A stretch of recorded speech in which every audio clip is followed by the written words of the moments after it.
If you are the woman who carries too much, cares too much, or dreams too big, you're about to feel very understood. I just think that when you are an entrepreneur, you're a parent, there's just things that you kind of have to blend. And I don't believe in work-life balance. We're not in a comparison of problems. Everyone's entitled to them, and it's important how we navigate through them. You do not have to have a story of having to sell all your belongings and sleep on a friend's couch in the basement in order to be credible. And they don't need to shrink to fit the room either. I think that's the other thing here, right? He's like, Brittany, your biggest strength is also your biggest, downfall. And I was like, okay, what?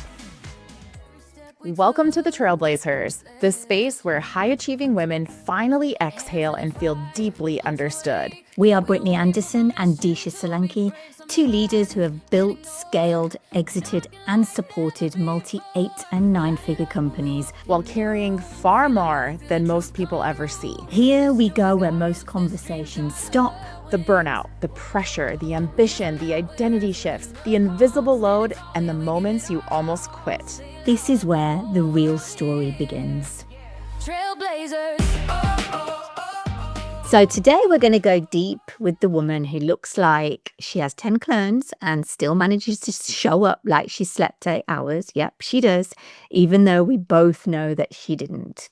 If you are the woman who carries too much, cares too much, or dreams too big, you're about to feel very understood. Hey, Brittany. Hello, Disha. I'm so excited for today. And I'm excited for our listeners to know much more about you. Brittany, people see the highlight reel, right? But what's something about you were before all the success that would totally surprise people now? Let's see here. Before the success that would surprise people, I've had a journey, and most people don't know that I have a divorce under my belt. The Brittany that I was quite a long time ago, let's just say in my 20s, we maybe won't say exactly how long ago that is. In my younger 20s or in my lower 20s, I really maybe struggled with identity and struggled with figuring out like my space and where I am and who I am and really what I wanted to bring into the world. And so if you would have met me at that point in my life, I think that people would be surprised at how maybe different I am as far as my goals and my dreams and the things that I wanted to achieve and the things that I maybe accepted into my life. I would say the other side of it is I love a good beat. I love to be on the dance floor. So that's something that people are maybe like, didn't realize that. So we'll just leave it at that. But there's been many dancing nights in my history and hopefully in my future too. When was the moment that you first realized that maybe you weren't drawn for, to a traditional life path or a job, let's say? Do I dare say those words to you, Brittany? When was it when normal officially wasn't even an option for you? I think back to even we're going to go all the way back to grade school days. And I know every professional speaker coach is like, don't go back to elementary school. But I have to. So it's interesting because I was always the person that, I don't know if I ever really had a singular friend group. I kind of like to bounce between different human beings and I liked to experience everything and everyone. Right. And so I think sometimes reflecting back, I really get raw with it. I don't know if I ever really felt like I found my home, if that makes any sense. And it started back even as a kid, really. I obviously had some close friends growing up and I had people in my life that were wonderful and I cared about and cared about me, but I still felt like I hadn't really found my people or my place. And when I look at that path of normalcy, I actually think back. So it was one of my first true big girl jobs, we're going to call it. I was a manager at a large jewelry chain. I was very, very young to be in that role. I honestly loved sales. And really, if we boiled it down, I loved people and I loved the human interaction and I loved creating the experience. There was nothing better than having this, nervous gentleman come in to buy an engagement ring and be able to break down the walls and have him leave with that deep breath at the end, it's okay. I don't have to be so nervous and all of these things, but when I look at that, I quickly realized that as far as the corporate journey goes, that maybe I wasn't the right fit because I was constantly pushing maybe against the status quo and finding different ways that worked and finding different ways to connect. And you'd have management or whatever come in and say, oh, but you have to follow this playbook. And I'm like, but your playbook doesn't work. It doesn't work. You had a better way, didn't you, Brittany? Yes. Oh my gosh. Here we go. For those listening, she's referencing the Y Institute. Our friend Gary Sanchez, giving him a shout out. I am a better way girl. We will talk about that in another episode. But yeah, I think that discovering early on that I was constantly looking at ways to connect with people and ways to serve them even better. And I carried that forward, and I found like the traditional job and the way of working was never something I was truly like wired or felt like I was my best at. So when you look at like your traditional workday, let's just break this down really quickly. The 8 to 5, the 9 to 5, the whatever. For me, I work in sprints really well, and this is a little bit of my ADHD brain, or maybe a lot. Disha, I know you can relate to this. I might need my morning to get my workout in, to connect with my family, to spend a little extra time with my kids before they get on the school bus or whatever that looks like. And then I might have a lull time where I'm like, Brittany's not operating at her best between this time and this time. But then there's a jam session at night at 8 or 9 o'clock, and I feel like my brain's on fire and I'm my best. And, that doesn't always fit into the confines of your traditional job. And so it was those kind of things combined, that maybe lack of finding my people, that kind of uncertainty of where do I fit in? Am I a little bit different because I looked around and there was other people that thrived in that type of working environment and I just never did. So I've always been a path forger, and outside of the status quo, which sometimes got me in trouble, and other times, it was okay. And I think we're quite alike like that. When I was younger and growing up too, that really resonates with me. I didn't have a particular friend group. I wasn't a cool girl. I had lots of different types of humans that I was friends with.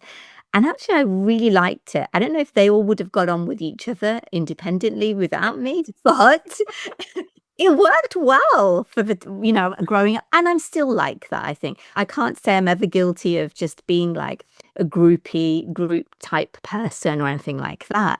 I enjoy lots of different people's company and thoughts and all those types of things as well.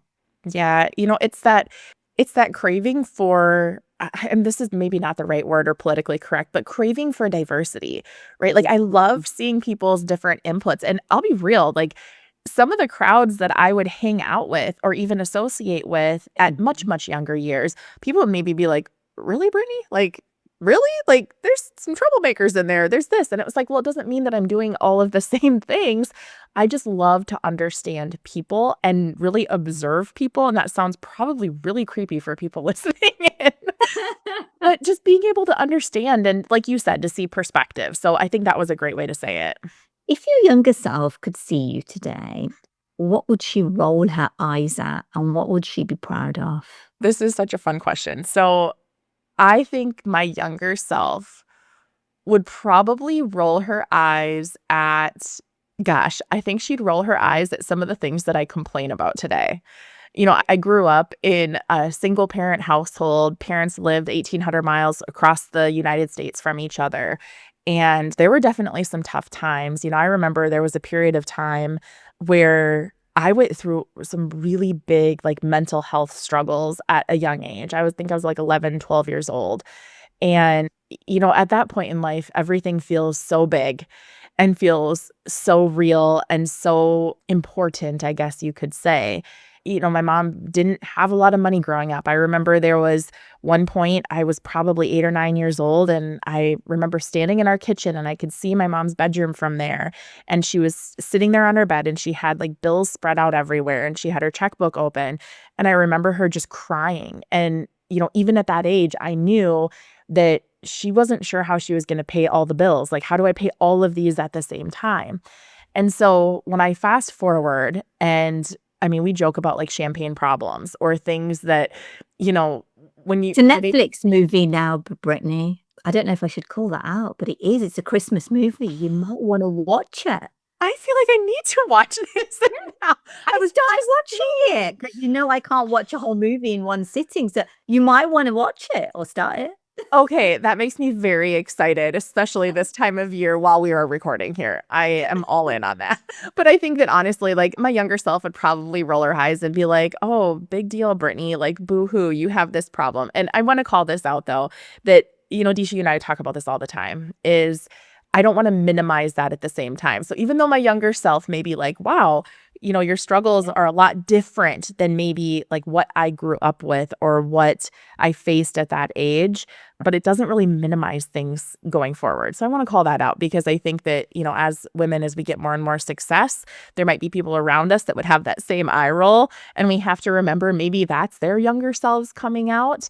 That's that internal kind of not critic, but internal judge that maybe thinks that our problems are not warranted. I'll be careful with how I say that, but maybe our problems aren't warranted. And I want to say that that's not true. So the eye roll is the things that I probably complain about today are not that big of a deal, maybe compared to what other people struggled with. And then I think what was the other side of that? What would she be proud of?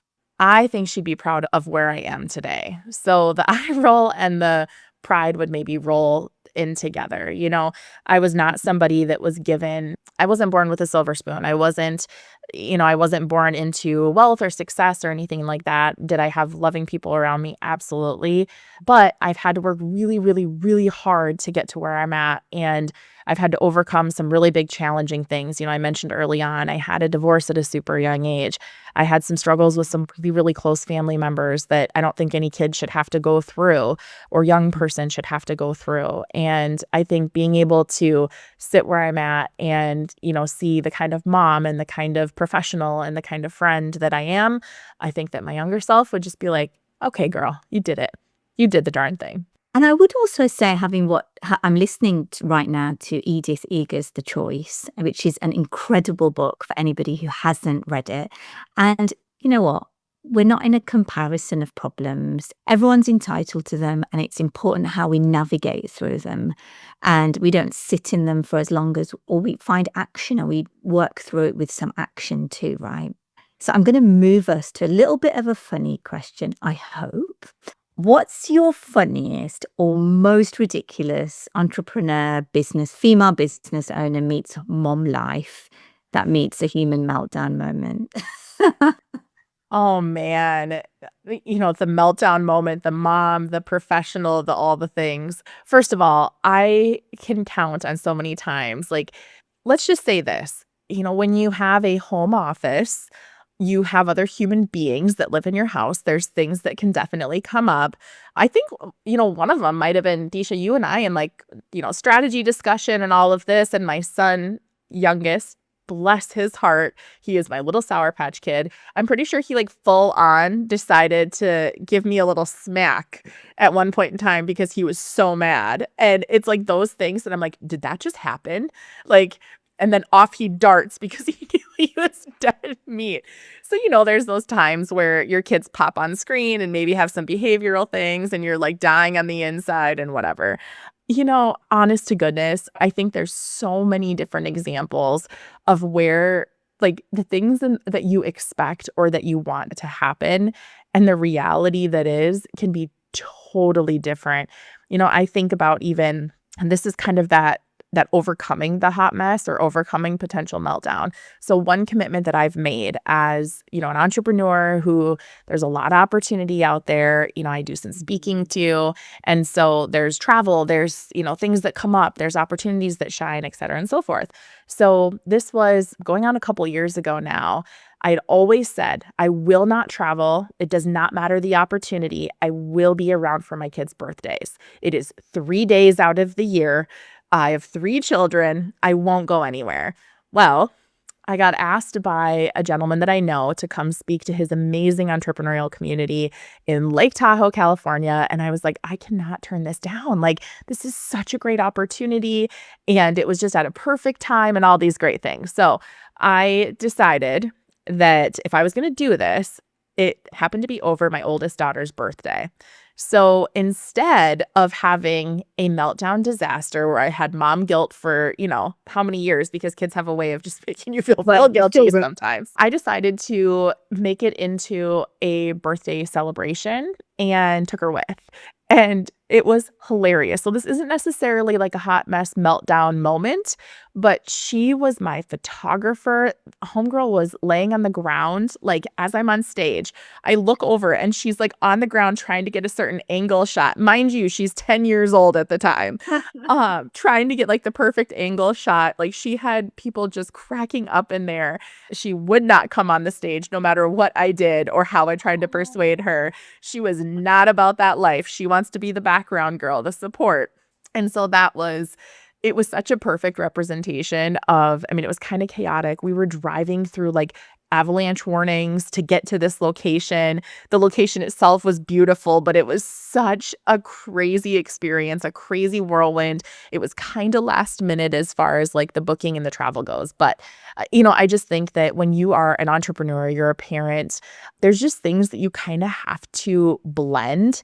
And I don't believe in work-life balance, right? Like, I just don't think it exists.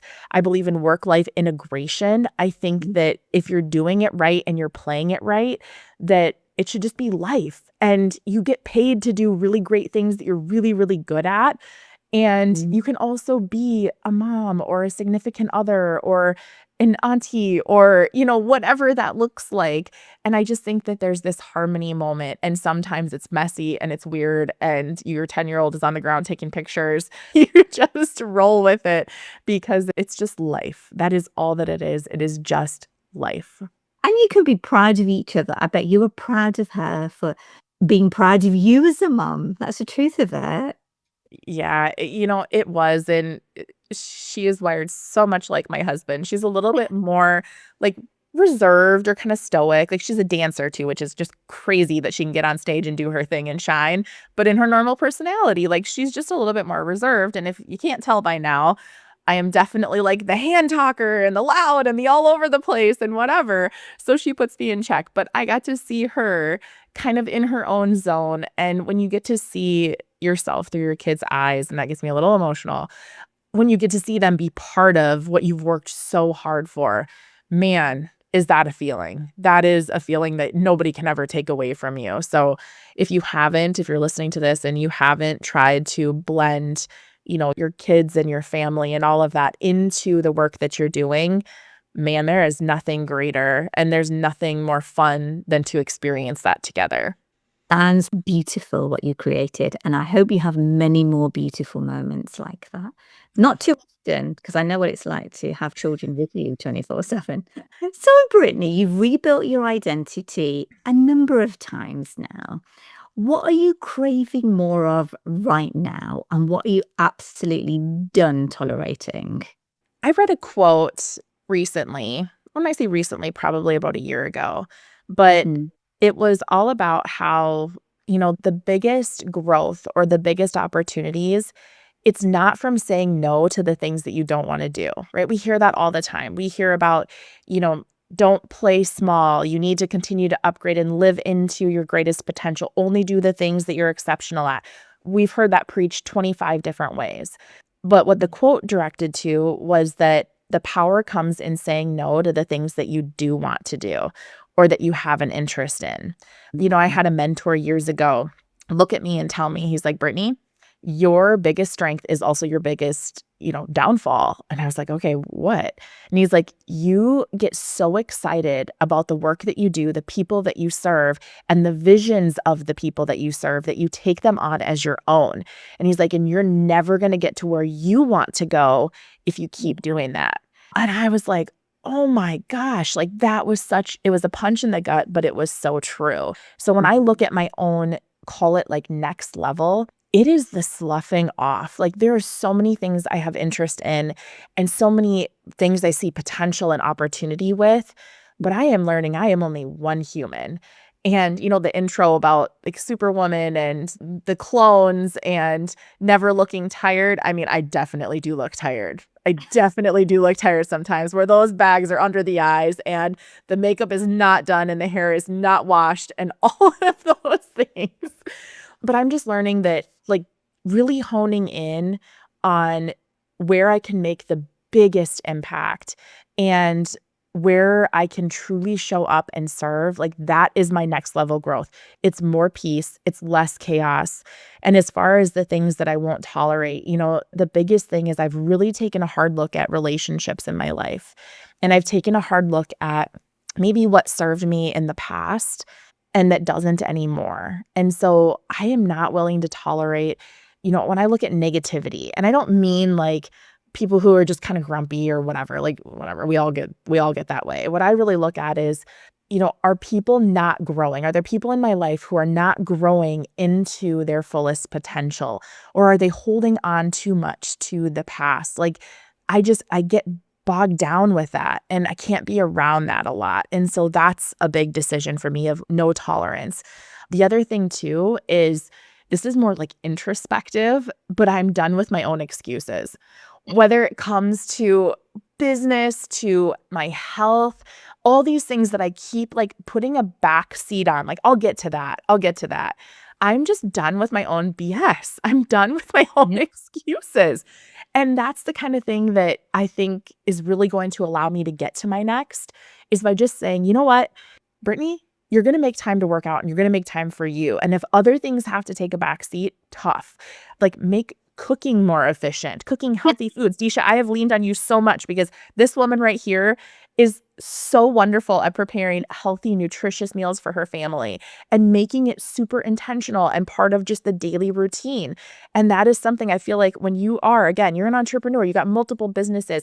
I've got kids, I have a husband, I have all these things. He has his business. Like we are constantly on the run and it is way easier to grab a quick taco through a drive-thru or a taco truck than it is to be intentional and prepare healthy, nutritious food. So it's just things like that I'm getting out of my own way and finding peace and only working on the things that I'm truly aligned to and that I can best serve. Where do you think women sabotage themselves without even realizing it? Because I hear, like, you just mentioned about you're sick of your own excuses. I sometimes think, is that our version of sabotage? What do you think? Oh, gosh. I think selling ourselves short is honestly what I see so much of. I was just in a conversation the other day with an amazing woman who's come into our Trailblazers community. And her comment to me was, well, I love being part of it. I love the sessions. I love the group, even though I'm not at the level of success these other women are at. And, I'm nowhere near close to that. And I was like, hold on a second.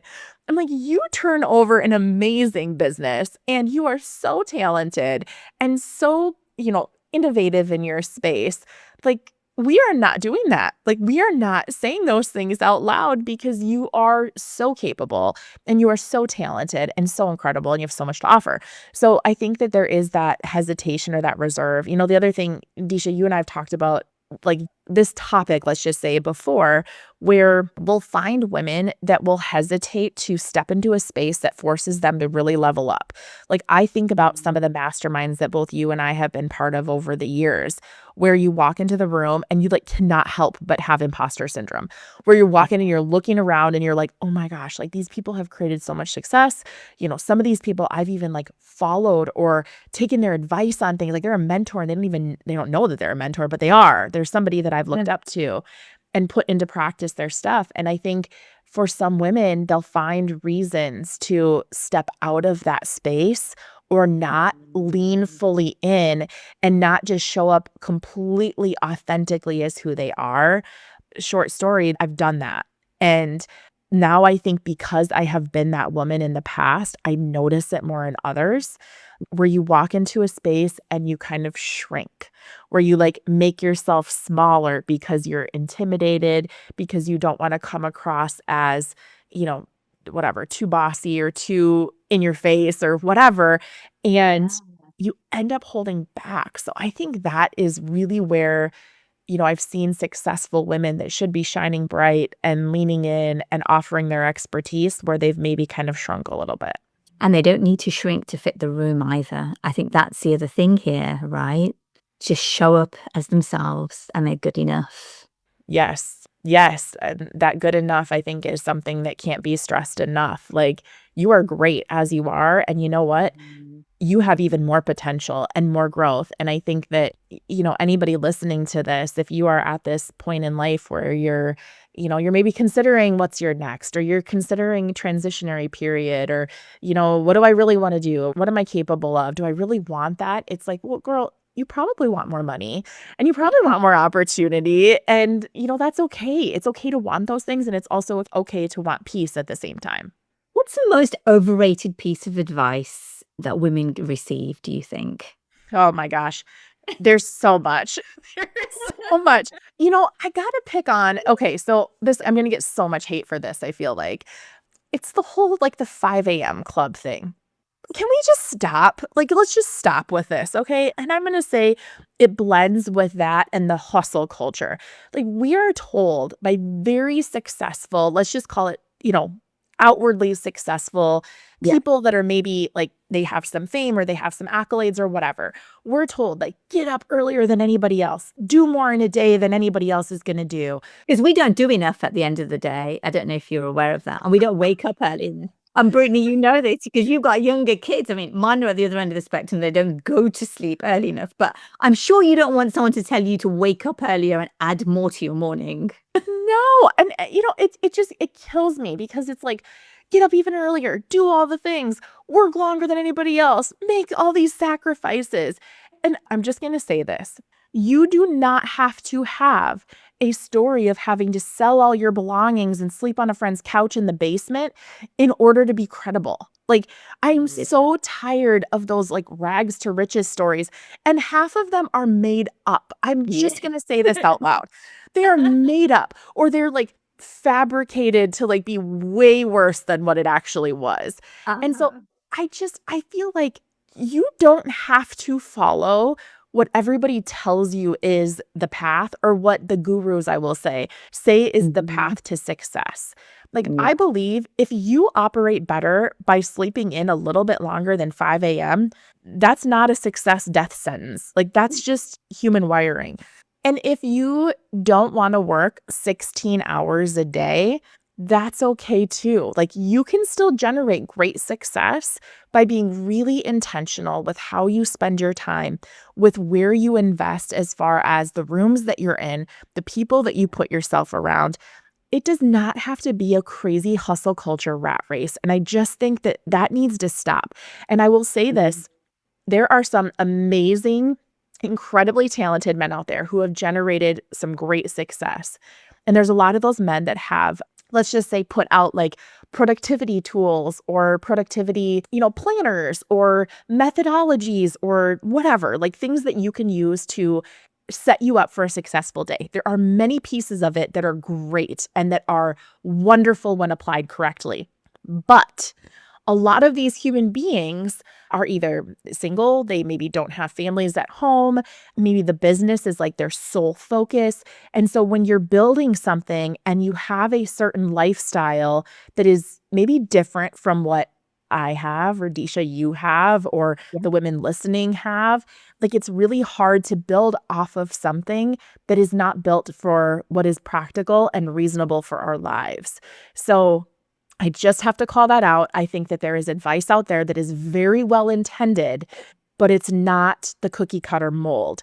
And that is the narrative that, we're trying to change too, even within Trailblazers. You can have success. You can have achievement. You can do great things. Man, there are times that I've worked 20-hour days. It's not saying that it doesn't happen, but that doesn't have to be the stinking norm. You do not have to sell everything, go live on a friend's couch and, have your kids wear the same outfit every single day in order to have success. We don't need those Cinderella stories over and over again. If you had a billboard for all female entrepreneurs, founders, CEOs, what would it say? Oh my gosh. I think it would just have to say, come as you are. Come as you are. Show up as you are.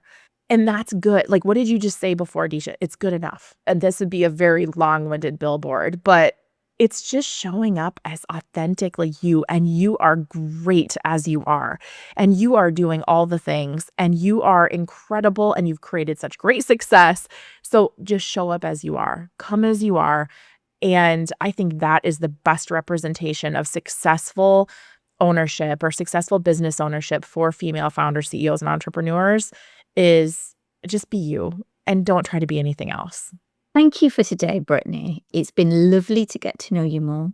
And as we wrap up today's conversation, what I want to share is what I admire most about Brittany is her ability to literally be a hot mess on the inside and still walk into a room, plug into her genius, and make everyone around her feel like everything is totally fine.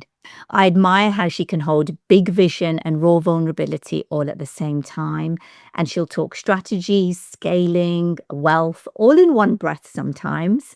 And then in the next one, be completely honest about what it actually costs emotionally to do all of those things. I know that she doesn't need to be the smartest person in the room, even though very often she is. And what I love most is her influence never feels like it's about status. It's about genuinely wanting people to live bigger, richer, more honest lives. She'll challenge you, call you forward, still make you feel deeply cared for and heard, which is so important. And that combination of sharp mind, open heart, and total emotional realness is really rare. And that's why I'm so grateful to have Brittany in my world. So if today's episode made you feel seen, which Brittany is amazing at doing, you're exactly who we built the Trailblazers for. Stick with us, it gets even better. If this episode supported you, share it with a woman you respect and want to lift up. Join our free Trailblazers community, the space where high-achieving women finally feel met. You'll find the link in the show notes. Until next time, keep moving forward, keep listening to yourself. And remember, you deserve support too.